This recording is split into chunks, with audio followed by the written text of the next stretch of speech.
လည်းတတိရှိလာခဲ့လိုက်လေလာမကိစ္စတွေအပြတ်ရှင်းရ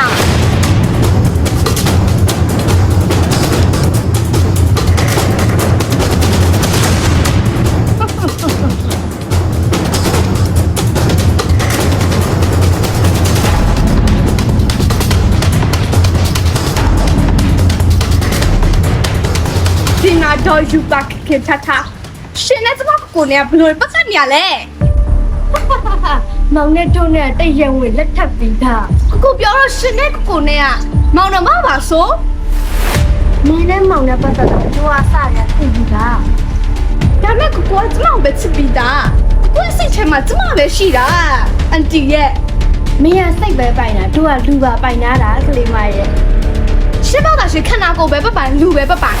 ကျမကိုစိတ်ကိုပိုင်ပြီးသားကျမကိုရအောင်ယူမှာကိုကလည်းကျမကိုတိတ်ချစ်တာ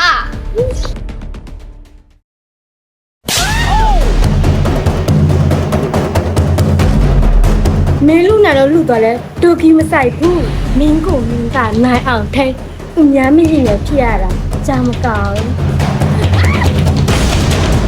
ဒီချက်ချိုးရည်စားရတာသူစက်ချူတိုင်းပြမချိုးနဲ့